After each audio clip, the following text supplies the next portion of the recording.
my studios in North Carolina. And you see my post on Facebook all the time. I'm posting about job layoffs and do you have a plan B? Wages are down. How the middle class is being affected by this new global economy. And the reason I do it is because I grew up middle class. I understand the importance of a middle class in our economy. Uh, the middle class supports a lot of jobs, and if that middle class goes away, then we're really going to be in a hurt. But the thing about it is, people don't understand, exactly what's going on. So let me kind of help you out here. I read this report. I think it was a PBS report. It said the state of America, middle class and eight charts. Well, I don't want to exactly bore you with charts, but I'm going to go over the reasons. Number one reason is wages are down. Since the beginning of the millennium in 2000, wages are down 8.5%. They've gone from about 53,000 to 53,000 from 58,000. That's $5,000 less in family income that's available. There is less income for the middle class, but the top 20% income has increased. To give you an example, in 2011, the top fifth of the households saw their income increase 16% to 51% from 44%. Meanwhile, the other way, the rest of the middle class's income is decreasing. Union positions are shrinking. There was been a lot of union activity trying to unionize this and that and the other. Well, that's another reason because unions do generate higher incomes. The average unionized worker in 2012 had a median salary of about 49,000, as opposed to their counterpart, which was $39,000.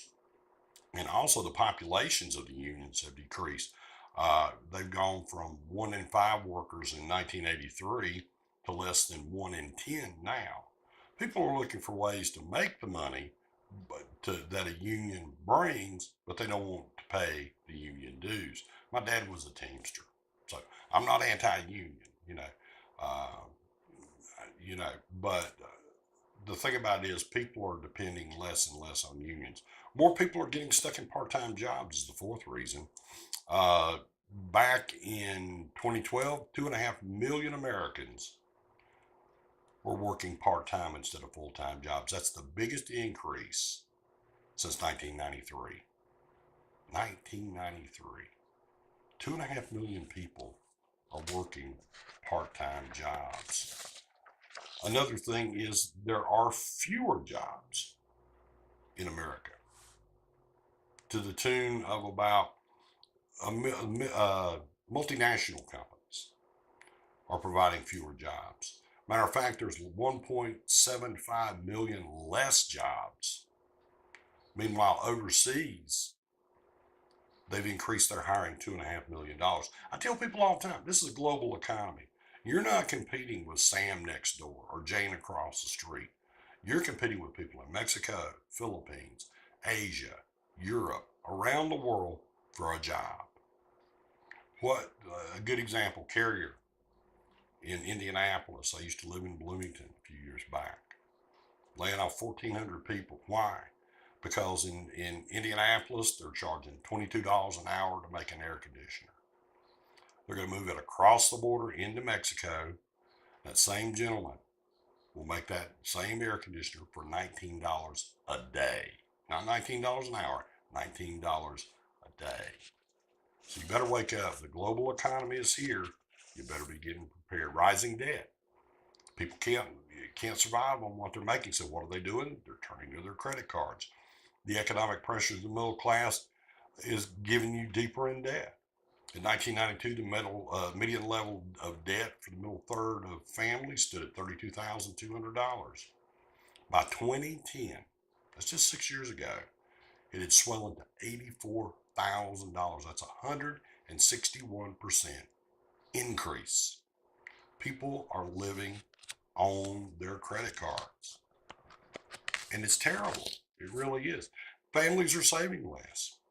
The rise in debt means they can't put as much money in the bank anymore. Um, In 2001, 2/3 of middle class households were able to save money. By 2010, that figure had dropped to below 55%. And the thing about it is their net worths has plunged. Back in 2007, well, let's talk about net worth first. That's your assets. It's everything that's of value minus everything that you owe.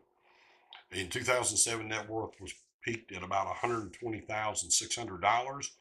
Then came the financial crisis. People lost their jobs, their homes were foreclosed. In 2010, their net worth had plummeted 36% to $77,300. And now there's things you can't afford to do anymore. Things like vacation.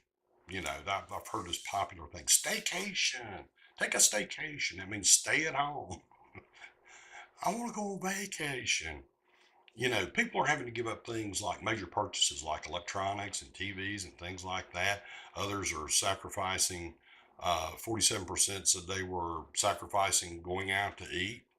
Another 43% were avoiding purchases like clothing so they can go save the money to go on vacation.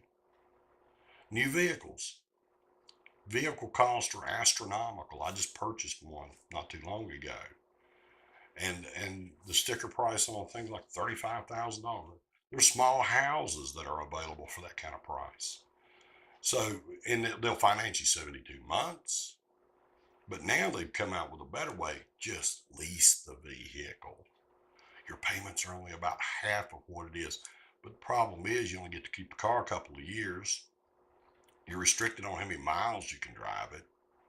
And the thing about it is when you turn in the car off lease, you got to get another one, which means you got to come up with the money out of pocket to set up the lease payments.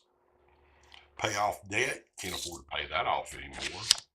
We just talked about savings, and on the average household right now, their credit card debt alone is $15,000 a year.